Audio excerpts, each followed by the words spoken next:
Are dieters ever allowed to eat fat? It was a sobering day for meat lovers. Do you remember growing up hearing that low-fat foods are better for you or that eggs and red meat are bad for you? Well, there are a lot of facts about food nutrition that aren't exactly true.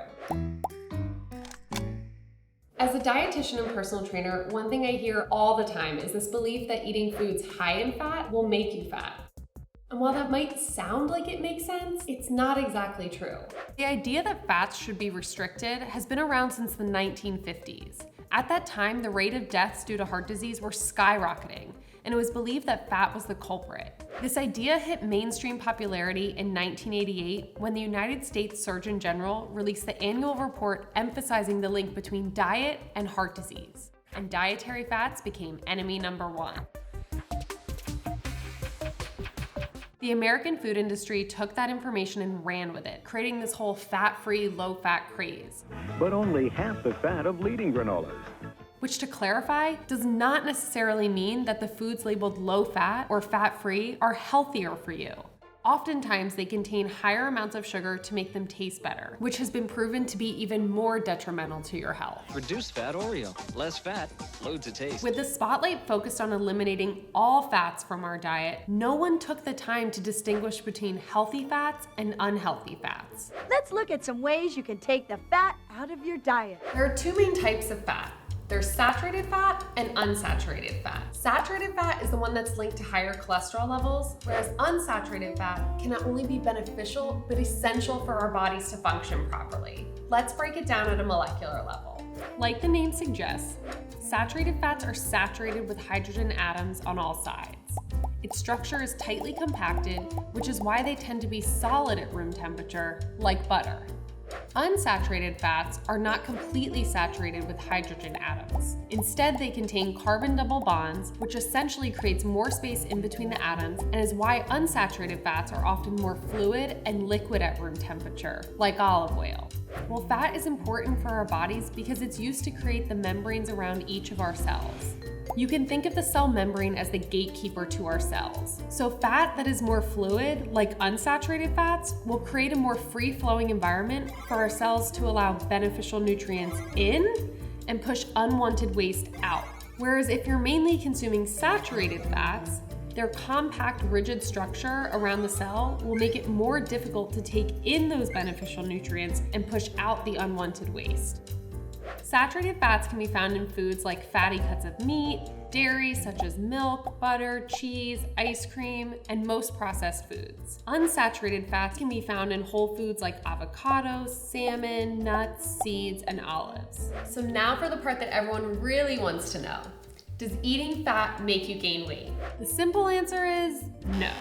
Fat is more calorically dense than other nutrients. This means that it has more calories per gram than protein or carbohydrates. So while yes, fat has more calories than carbs and protein, that alone is not what generally causes weight gain. The consumption of foods that are both high in fat and high in carbs, for example, potato chips or French fries, and then not moving your body enough afterwards so that it can use or burn those calories as fuel, that's what can actually lead to weight gain. To sum it up, fat by itself won't make you gain weight, but you do want to limit saturated fats and instead stick with healthy unsaturated fats that are actually good for you.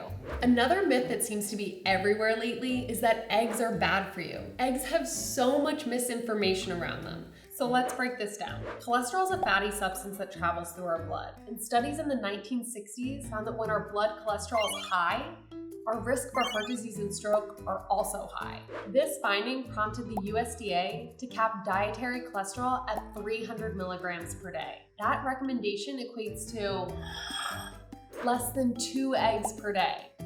We have to take a look at the two different types of cholesterol. There's high-density lipoprotein or HDL cholesterol, commonly known as the good cholesterol, and low-density lipoprotein or LDL cholesterol, commonly known as the bad cholesterol.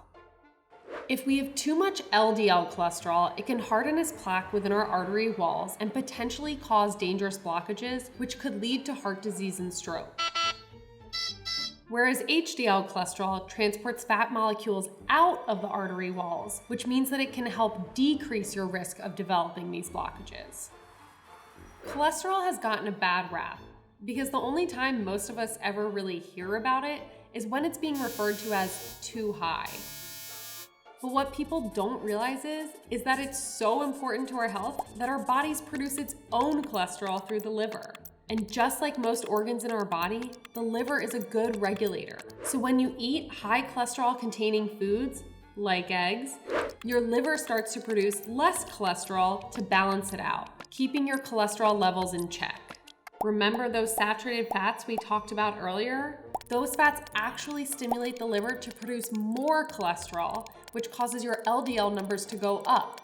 The idea that eggs can raise your cholesterol or are bad for you is simply not the case. Studies have shown that a diet of 1 to 3 eggs per day has virtually no impact on your LDL cholesterol levels. But look, if you're still concerned about your cholesterol levels, consider reducing some of those high saturated fat foods that usually accompany your eggs, like bacon and cheese, rather than overthinking the amount of eggs you eat in a day.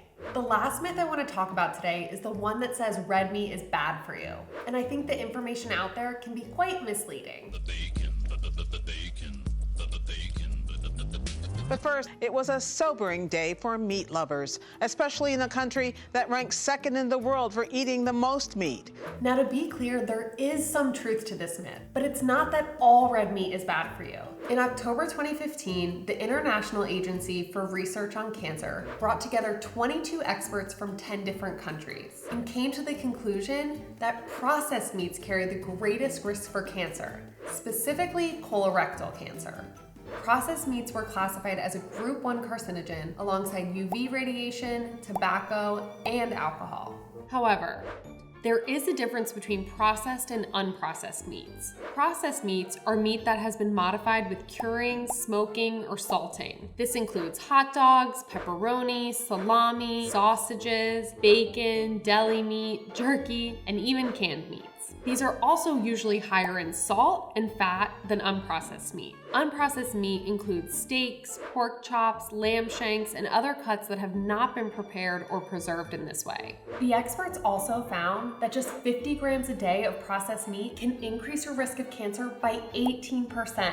That translates to roughly 4 strips of bacon or 1 hot dog a day. While eating like this isn't going to be recommended by any dietitian or nutritionist, instead, eating unprocessed red meat in moderation can be a part of a healthy diet. But to take it one step further, opt for grass-fed red meat as much as possible. So there you have it, 3 of the most common food myths explained. Let me know what myths you've heard of or grown up believing, and be sure to subscribe to our channel for more insights on everything nutrition, health, and wellness. And that's why I wear my hearts on my sleeve, my heart. And that, sorry, I have a thing in my